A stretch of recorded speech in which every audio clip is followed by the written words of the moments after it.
Otto Warmbier, the 22-year-old held captive in North Korea for 17 months, died yesterday after doctors said he'd returned home in a state of, quote, wakeful unresponsiveness.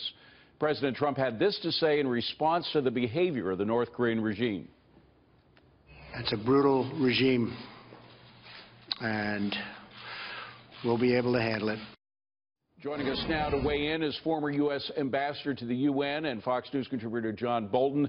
We know how to handle it. What do you think the president meant by that?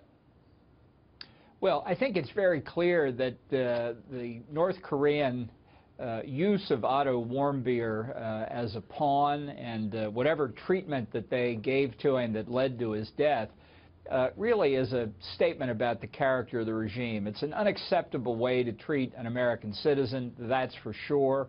But it's also evident that you can't really trust anything the authorities in Pyongyang say. They haven't told the truth about Warmbier and what happened to him, and if they don't even have the humanitarian concern to do that, how can you trust them when they talk about their nuclear weapons and ballistic missile programs?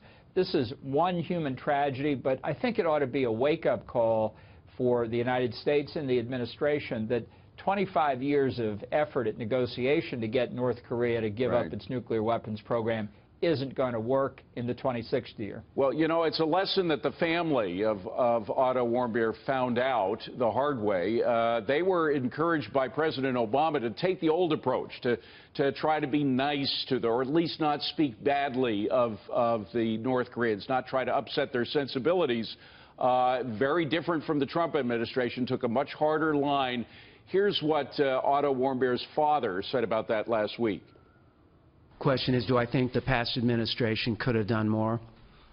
I think the results speak for themselves. It's hard to argue with that, right? Right, and that's why I think this is a wake-up call. The notion that through additional economic pressure, and I'm all in favor of doing it, but the idea that additional pressure is going to fundamentally change the behavior of the regime in North Korea is wrong. Not on these kinds of acts of terrorism, not on their ballistic missile and nuclear programs, not on their repression of their own citizens.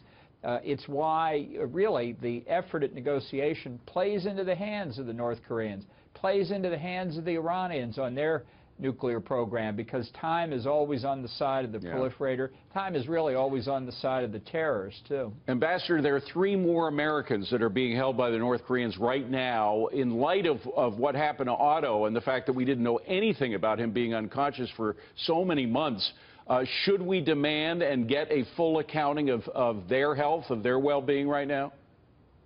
Well, for sure, and again, Warmbier's case is a good example. He was held on a trivial, trumped-up charge, if anything. He was given a show trial and sentenced to 15 years in hard labor. This is all utter nonsense. A civilized country that finds somebody in their borders who's done something unacceptable, gives them a fine, puts them in a rotten jail for a couple days, and then kicks them out of the country.